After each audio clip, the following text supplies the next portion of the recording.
অদ্রিজার রাগ বিরক্তি সবটা বুঝে নেহা চুপ হয়ে গেল মুহূর্তেই। চোখে মুখে থমথমে ভাব নিয়ে দাঁড়িয়ে গেল সে। অদ্রিজা বুঝতে পারলো সে বেশ খারাপভাবে কথা বলে ফেলেছে। জোরে জোরে নিঃশ্বাস নিয়ে হাত দিয়ে ধরে রাখা মোবাইলটার দিকে তাকাতেই চোখে পড়ল সেই মানুষটার নেশাক্ত ঘোর লাগানো চাহনি।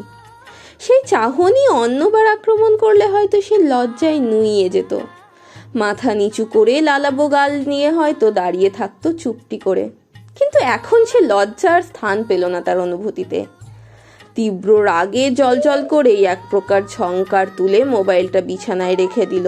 তবুও সেই চাহনিকে থামাতে পারল না, আটকালো না তার প্রতি সেই নিরন্তর চেয়ে থাকা।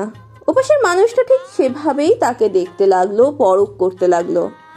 অদ্রিজার আগে হাঁসফাঁস করতেই রক্তিম মৃদু স্বরে বলে উঠল, লিটল ওয়াইফ, তুমি ওনার সাথে কি করছো? চিঠিটা দিয়েছো? নেহা খুব দ্রুত মোবাইলটা হাতে নিয়ে উত্তর দিল, না, দিতে এসেছিলাম, দেওয়ার আগেই তুমি কল করলে। ওপাশ থেকে বোধহয় রক্তিম হাসলো। নেহা অদ্রিজার রাগটা বুঝতে পেরেই দ্রুত কল রাখলো। ব্যাগ থেকে দ্রুত বের করলো একটা লাল রাঙা ভাঁজ করা কাগজ। অদ্রিজার দিকে এক হাত দিয়ে এগিয়ে দিয়েই মিষ্টি হেসে বলল, রক্তিম ভাইয়ের চিঠি দ্রিজা। ভাইয়া যাওয়ার আগে গিয়েছিল, আমাকে পড়তে নিষেধ করেছিল, পড়িনি। বাসটা যেভাবে দিয়েছিল সেভাবেই আছে। আমার দায়িত্ব ছিল চিঠিটা পৌঁছে দেওয়া। অদ্রিজা সরু চাহনিতে তাকালো। যাওয়ার আগে বলতে কি বুঝিয়ালো তা বুঝে না উঠেই প্রশ্ন করলো না। নিষ্পলক চিঠিটার দিকে তাকিয়ে থেকেই কাপা হাতে এগিয়ে নিল চিঠিটা। খাটের এক কোণে রেখে দিয়েই লম্বা শ্বাস ফেলে বলল, নেহা, একটা কথা বলবো? বল না। আমি জানি রক্তিম আমায় ইচ্ছে করেই দূরে সরিয়ে দিয়েছে, ইচ্ছে করেই আমায় বারংবার কষ্ট দিয়েছে, ইচ্ছে করেই আমার সামনে বারবার খারাপ সাজার চেষ্টা চালিয়েছে। আমি জানি তুই এসব কিছু পেছনে থাকা কারণটা জানিস, কিন্তু তাও বলবি না, তাই তো? কারণ রক্তিমের কাছে তুই প্রতিজ্ঞাবদ্ধ, তাই না? প্রমিস করেছিস ওনাকে, ঠিক আছে, বলতে হবে না। তবে আজ আমায় একটা প্রমিস করতে হবে। নেহা, করবি? যেভাবে সততার সাথে রক্তিমকে দেয়া প্রমিসটা রক্ষা করেছি, সেভাবে আমাকে দেয়া প্রমিসটাও রক্ষা করবি তো?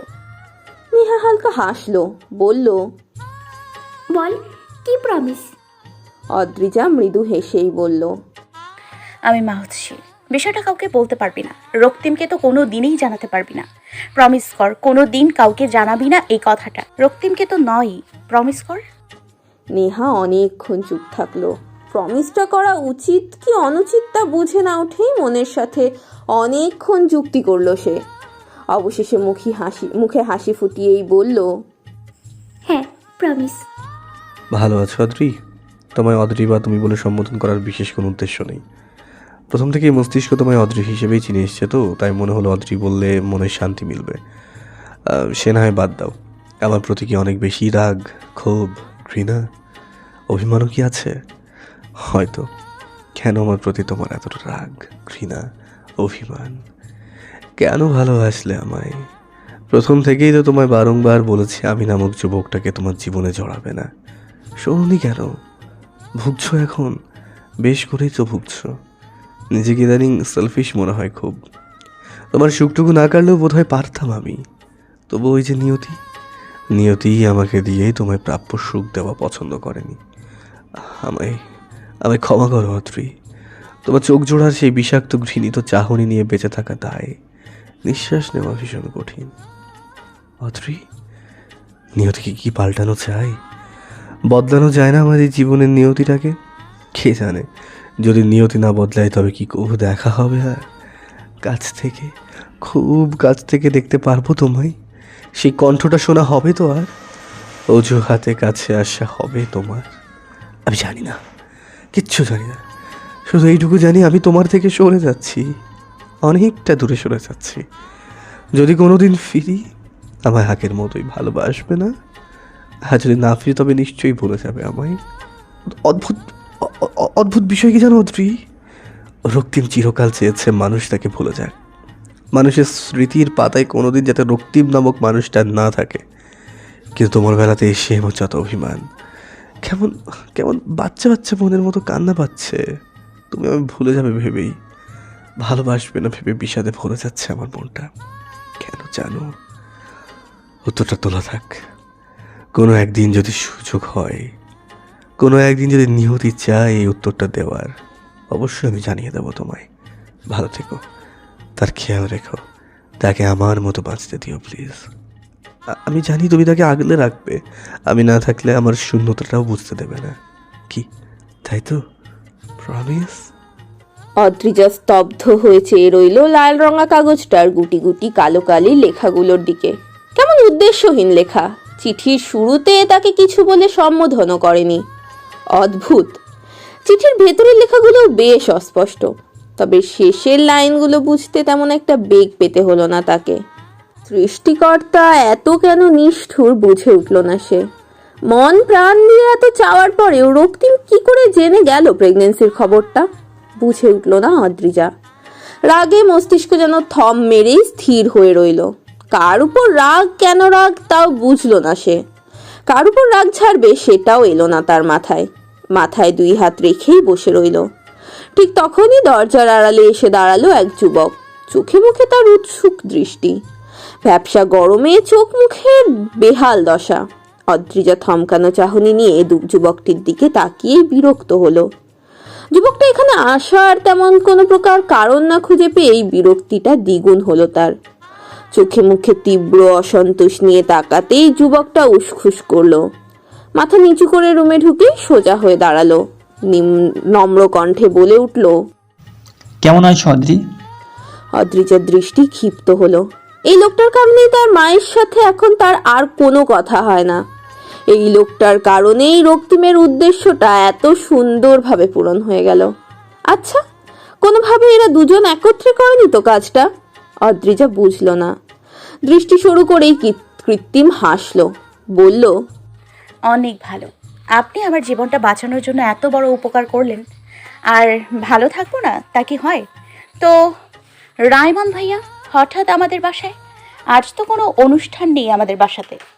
রায়মান কেসে উঠল, চোখ মুখ হয়ে উঠল অতিরিক্ত নার্ভাস।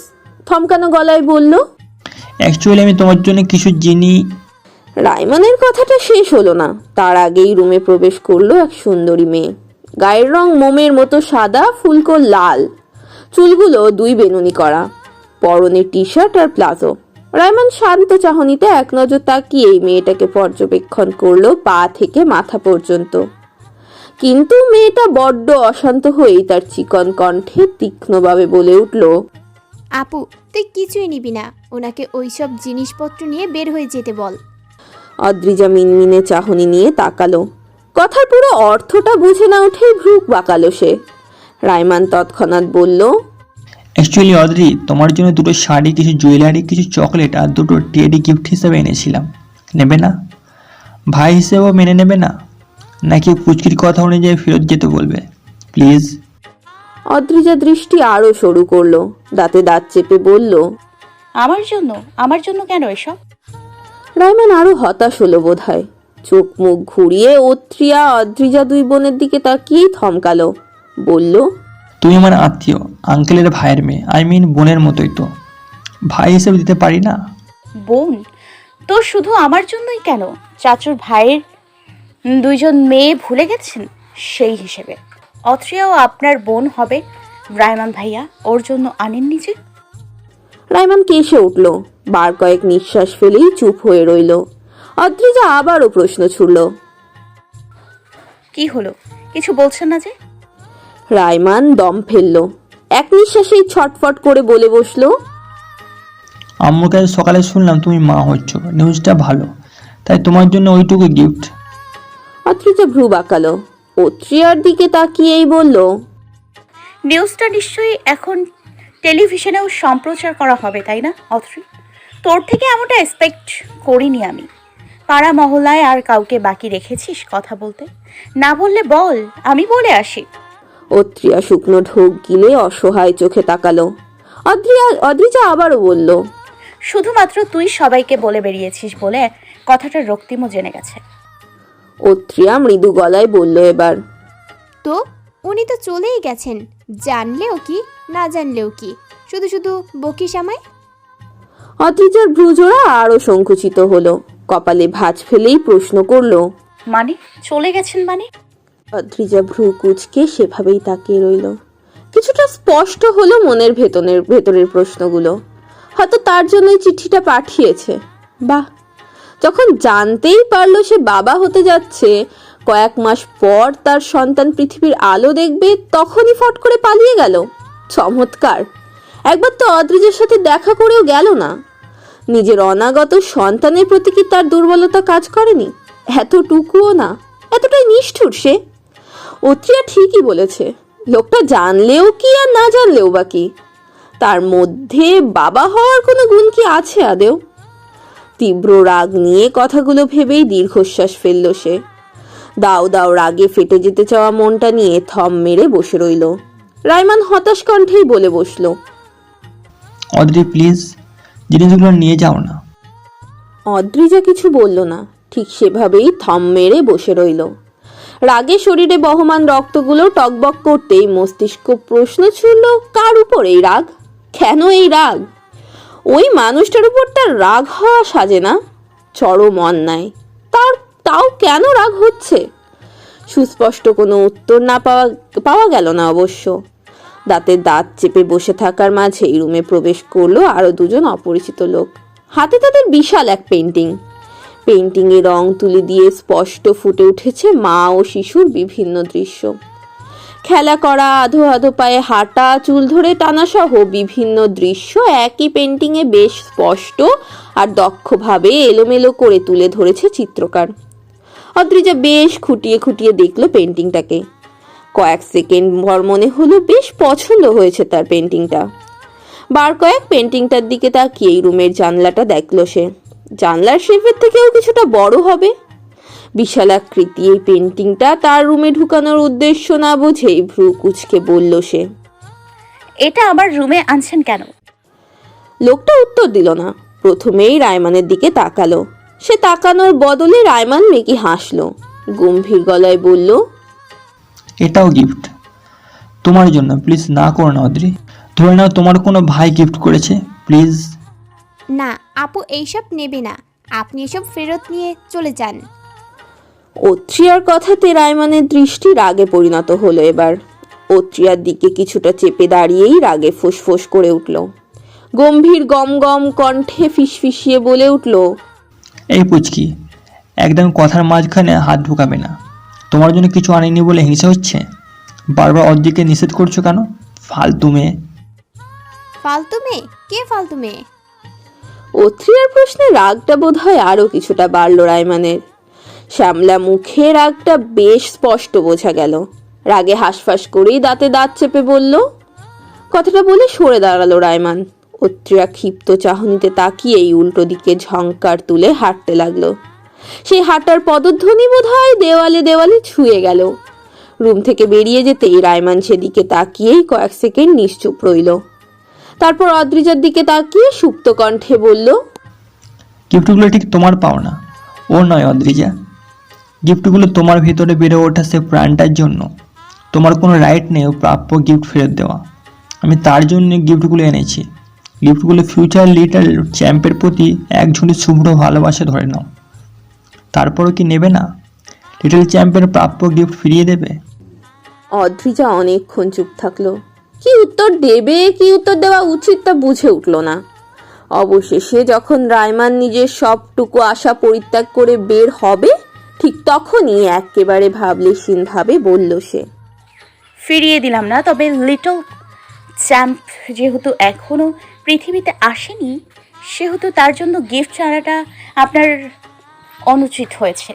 এরপর একেবারে তার হাতে গিফট দেওয়ার সিচুয়েশন আসা পর্যন্ত গিফট দেবেন না। তার প্রতি শুভ্র ভালোবাসার প্রতীক হিসেবেও নয়। রায়মান হাসলো। অদ্রিজার উত্তরে খুশি হয়েই মাথা দুলালো। বের হয়ে আস্তে আস্তেই ফিসফিসিয়ে কাউকে বলল, ভাই, এরা তোর বউ নাকি পুলিশ?